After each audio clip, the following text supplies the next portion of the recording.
All right, we are live on YouTube. We're going to give just 1 second here.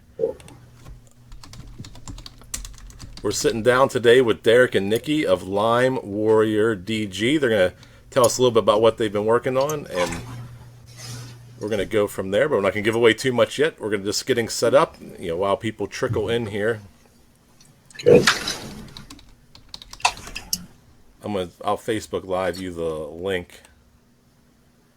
Yeah, that's smart. Share it on, do it on Facebook. You can monitor comments.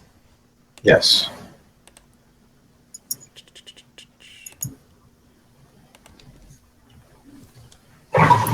There we go. See our little feed.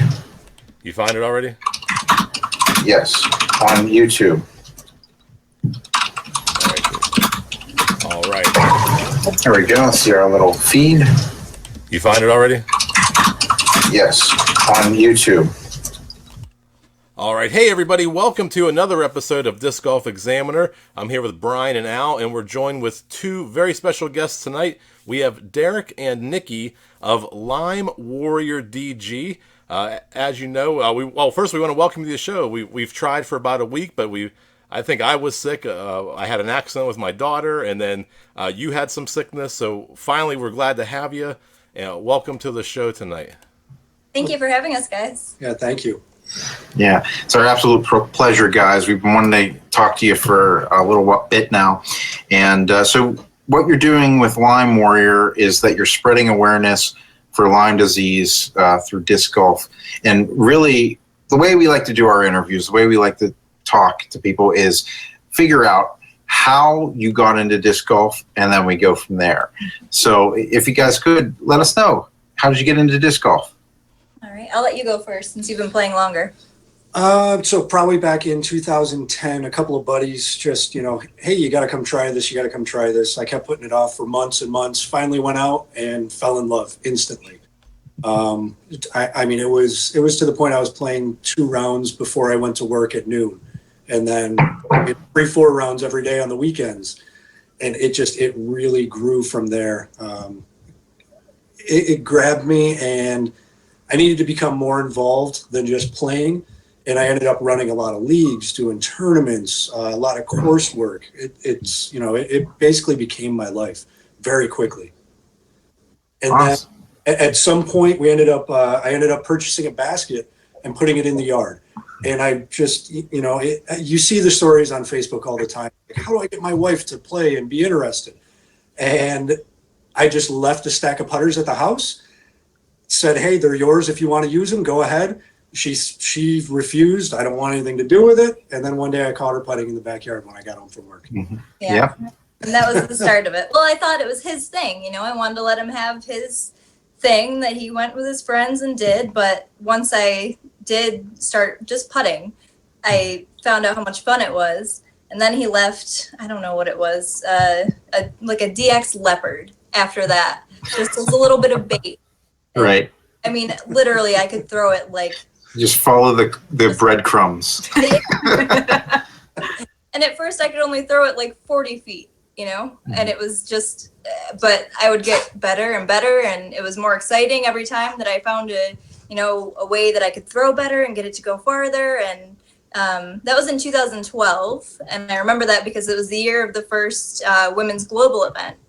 And so I went to the Women's Global event like a couple months after I had started playing and met some really cool people, really cool women. And from there, a couple, weeks after that, I started my own women's league at home and just have been playing ever since. And you're both from Emporia, is that correct? We're not, actually. We're from just outside of Rochester, New York. Oh, okay. We're in Emporia now. We've lived here, it'll be a year in August. Wow. That's exciting. So you're kind of in the heartland for disc golf out there right now. That's great. Yeah, the native Emporians, they're very spoiled. And now we are too. It's awesome to be here. Yeah. Well, that's awesome. So tell us why we're here today. Tell us a little bit about the history of your the Lyme Warriors and what got you guys started. I'll let you kick off on that. Okay. Well, the reason that we promote awareness of Lyme disease is because I actually have it. And I was diagnosed in November of 2015 after about 5 years of just mystery illness, not knowing what was going on, and being really sick and really fed up with not knowing why I was sick. And since November of 2015, I've gone through a lot of different treatment, a lot of different health struggles, a lot of different surgeries, all kinds of stuff. And Derek has always been my biggest advocate, my biggest supporter. Lyme Warrior was really his idea, that he wanted to get it into the disc golf community, that, you know, Lyme is a real threat. Lyme and the co-infections that you can get along with Lyme disease, especially since disc golfers are at such a high risk, being outside all the time, being in those wooded, tall grass areas where ticks, unfortunately, are really prevalent. So that's kind of how it got started. Well, it's great that you're able to turn something that has impacted your life into something positive, where you're spreading awareness, where you're able to get people involved. And it's great. I noticed that you guys had a Lyme Warrior Open recently. How did that go? That was, I expected it to be a fun day of maybe 20 or 30 people coming out, and we get to play Jones Gold. It's a course that nobody really ever gets to play since it's such a busy park. And, you know, I think in the end we had right around 70 players show up, and it was a blast. I mean, we had we had a gentleman, JD Chanley. It was his idea to run the event. Or to put it on. And I kind of, at first I was like, okay, you know, he wants to do an event. It's going to end up being like, hey, Derek, I want you guys to run this, but this is a cool idea for you. So we put it off for a while, and he kept calling me about twice a week. Hey, I got this donated. You know, I got another set of Royals tickets donated. Radius just donated a bunch of stuff. And the donations just kept rolling in. And I said, okay, hey, this is, you know, he's serious about it, and let's go. Let's do this thing. And it turned out, it was pretty amazing in the end. JD, I don't know if you guys saw a video Eric McCabe had posted of the tournament. There was, unbeknownst to us, JD, he is a school teacher in one of the surrounding towns, and he had his kids, some of his students, selling butter braids, I think is what it's called. Yeah. I'm not sure what that is, but they went around and they were selling them as a fundraiser. And in the end, they actually ended up raising about $1,200 and donated That's that. amazing. Yeah. That was very cool. And then in the end, the tournament itself ended up, we ran that as a fundraiser for Lyme Warrior. And that ended up raising about $1,000. So it was an extremely successful weekend. And we had a lot of people asking questions about Lyme disease and ticks and what to do if you get bit, or, you know, how to prevent it. And, you know, it was a great weekend. And those are some things we should definitely talk about here. You know, what happens if you find a tick on you? What can you do to find a tick on you to begin with, you know? Definitely, you know, after you've been out, not just disc golfing, but, you know, if you've even just been out in your yard gardening or whatever, hiking, really doing a thorough check is going to be the way that you're going to find them. And sometimes they're tiny, like they can be, you know, the size of a sesame seed. They're going to be really small. So you want to really make sure that you check the areas where they like to be, which is going to be like the creases of your arms, behind your knees, in your groin. They like to go in people's hair, armpits.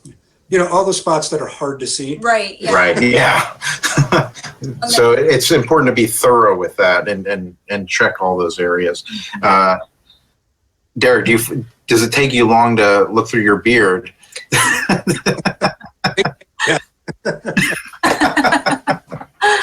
Oh boy. Now, since you've been proactive recently, how often do you actually come across a tick on you? Do you see them quite often? I mean, for the average person going out there, how often are you coming across them and seeing them?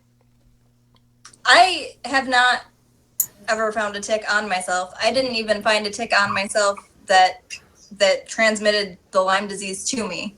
And that's kind of important to know. Like if I think it's like 50 or 60% of the people that end up being test positive for Lyme disease, they don't even remember the bite.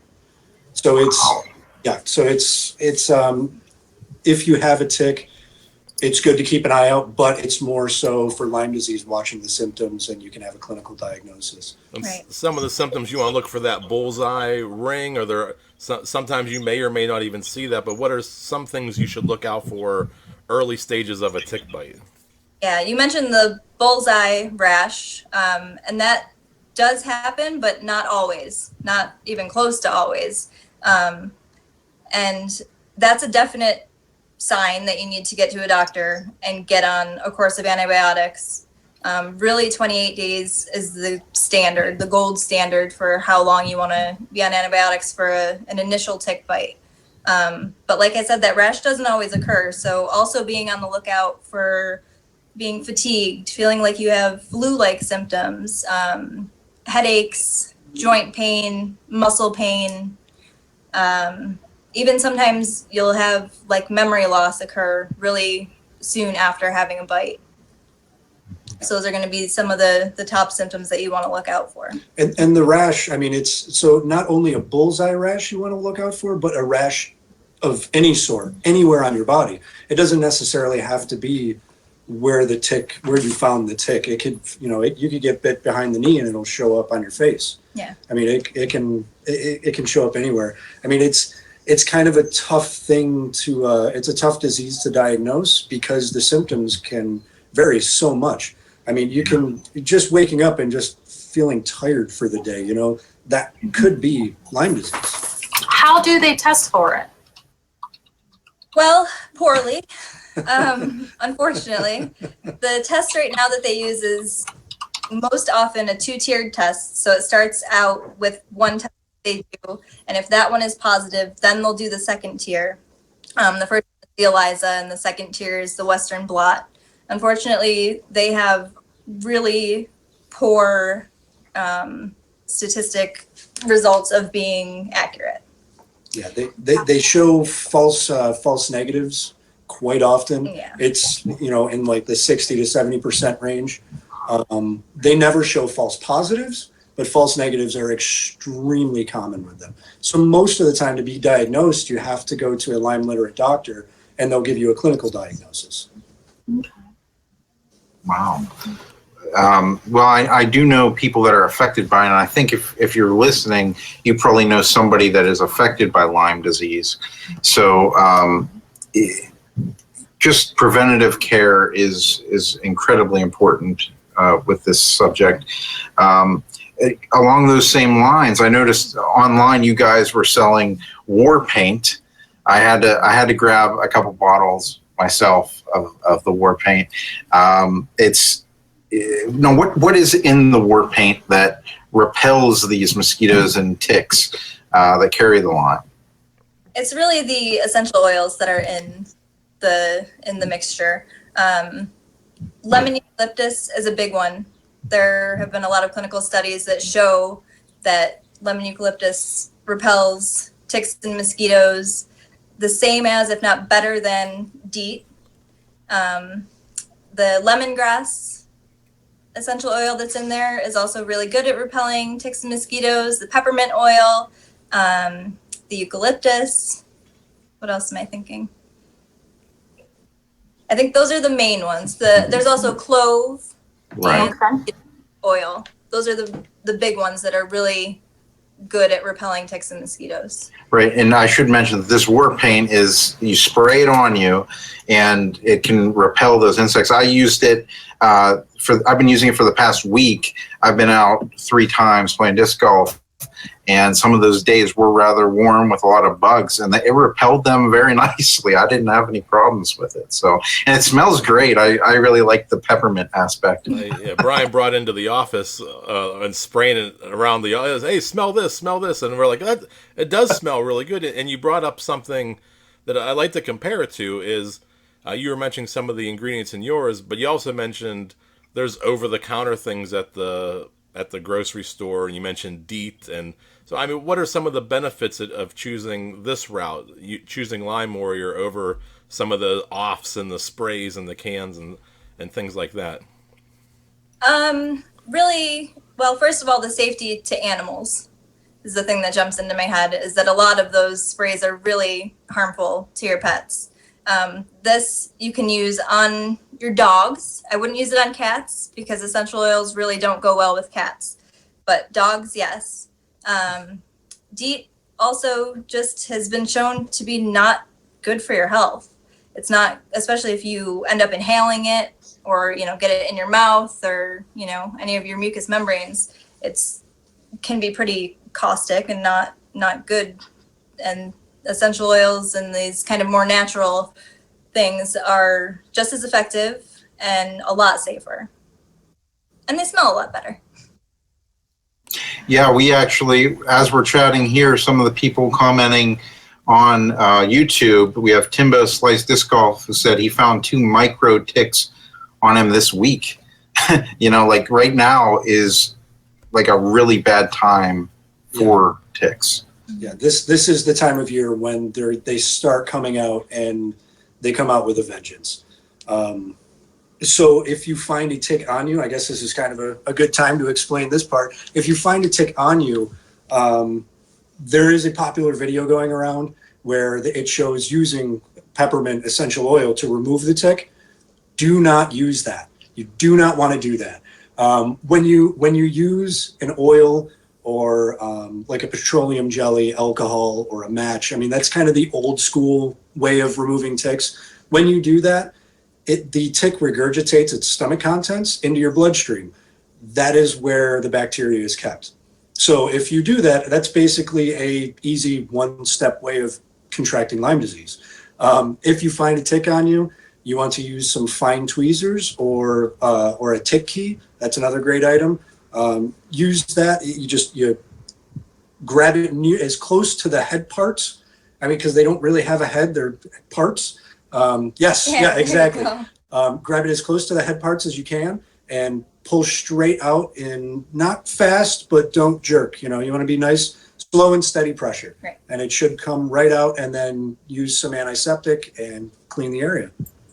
And we should mention that this is for deer ticks, right? Not you would not pull straight out for other types of ticks. Is that correct? That's what I've heard. I don't know. From what I know, they're all pretty much, it's the same method. Okay. You always want to pull straight out. You don't want to do any twisting motion. Just those things agitate it and make it more likely that it's going to regurgitate into you. You want to make sure that you don't ever squeeze the tick's midsection either, because that's also going to make it regurgitate. So yeah, as far as I know, pull straight out, grasp close to the skin method is going to be the best bet all the time. Yeah, over the years, I have a dog, and we have a lot of pine trees in our yard, so she's often gotten ticks, and so I have a little bit of experience removing them. The ones that we have out here are straight pull out, so you just grab as close to the skin as possible, straight up. Yeah, correct. They come right out. I usually keep them in a baggie afterwards. I don't know if they can do a test or something. There is somewhere that you can send in your ticks. If you look up, I think it's bayarealyme.com. You can send your ticks in and they will test them for you. They often have a little bit of a backup, especially with the tick population, exploding. So it will take a couple weeks for them to get an answer to you, but they'll tell you if your tick contained any of the Borrelia burgdorferi, which is the Lyme disease, or any of the other co-infections that ticks can carry as well. I know. Go ahead.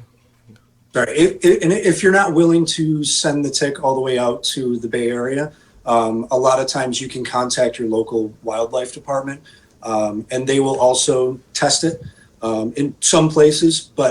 And they use those statistics to be able to track where the Lyme disease is moving. Because it is spreading. It started in Connecticut, or that's where it was originally discovered. And now it is all over the Northeast, the Midwest. I mean, it's all over the place. Yeah. So they can use those results to check where where the Lyme disease is coming up. And Brian, with his purchase, received that little card that he's showing us on, yes, with some tips. And on your website, which we want to talk about, LymeWarriorDG.com, is there similar information to that card just to get somebody started? Do you have information there on all that we're talking about, the looking for ticks and the treatment of what can we expect to see on your website? So the main website, LymeWarriorDG.com, that's basically the I guess you could call that the store. And that's where you're going to find discs and, like those tick cards, we have those on there. And then the Warpaint, that type of stuff. That's all on there. That's all of our fundraising stuff. But if you look in the top right corner, there's a link to a blog. That blog, that's actually Nikki's blog, where she's been documenting her experience or her trip down recovery lane, basically. And there is a ton of information in there. And then if you look on the blog site or on the main website, you'll see a link to our Facebook page, and we post stuff. We try and get something up at least every day.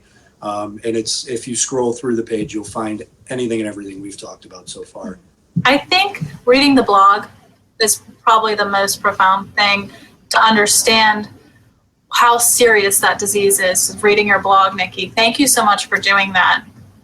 Yeah, it was a really tough thing for me to start doing because I'm kind of a private person. I'm a very private person. And so it was really hard for me and I'm still working on really being as open and honest about all of it as I can without, trying to shield people from what I'm going through. So yeah, thank you for recognizing that. You're welcome. And another thing is, what could I do to help to support someone who has Lyme disease? Is there anything in particular that you find helpful, just listening, or is there something I can do if I know a friend who has Lyme disease? Definitely. The number one thing is believing them. Okay. What they're saying that they're going through, because honestly, one day you may see them and they may be able to go out and hang out with friends for hours and hours, and they may seem like they're totally fine.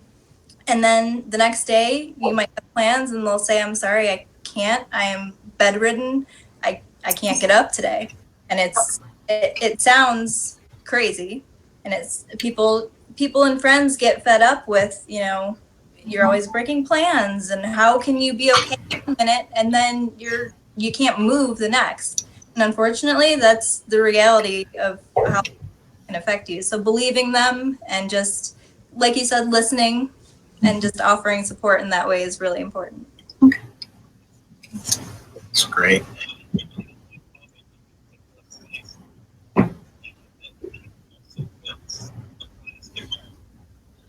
I don't know.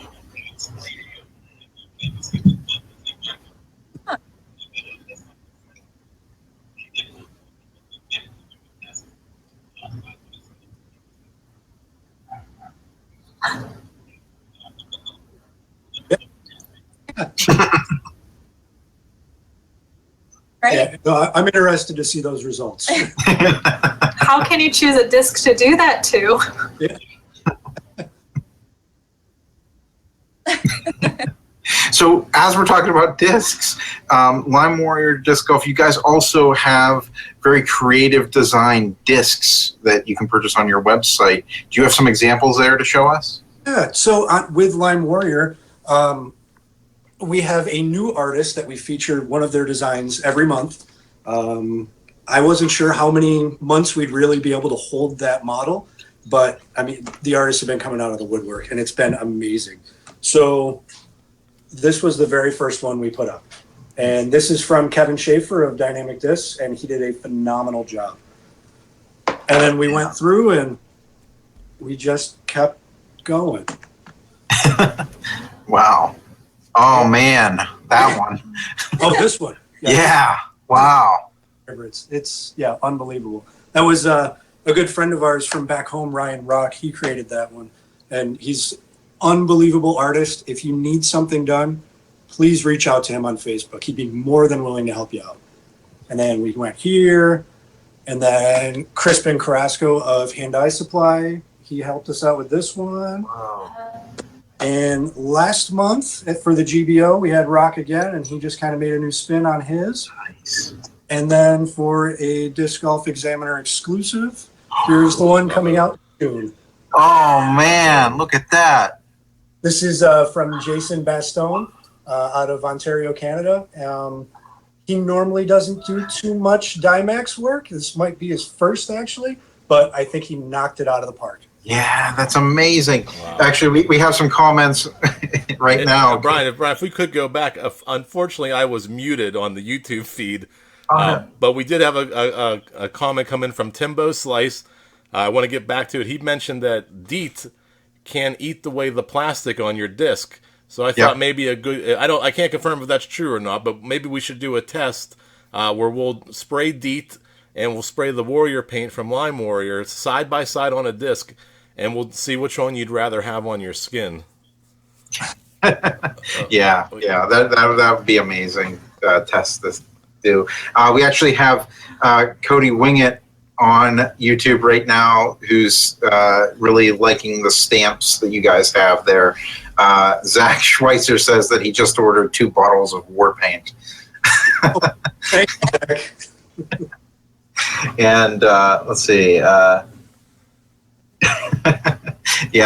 Just people coming into the chat right now. Thanks for the comments, guys.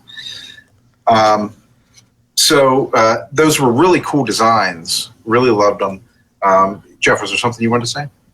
Well, I just want to make sure everybody listen. It's LymeWarriorDG.com. We were talking about Zach just ordered some of the Warrior paint, but that's where people can go. That's their store. And they, Derek also mentioned the upper corner, Nikki's been keeping a blog, so make sure you read her blog and her story with Lyme disease and how she copes day to day. There's a puppy. There he is. He's trying to get settled next to me. Aw. He always has to be with the people. Oh, that's hilarious. What's his name? His name is Flint. Flint. Yeah. Nice. Among lots of other things. He has many a nickname.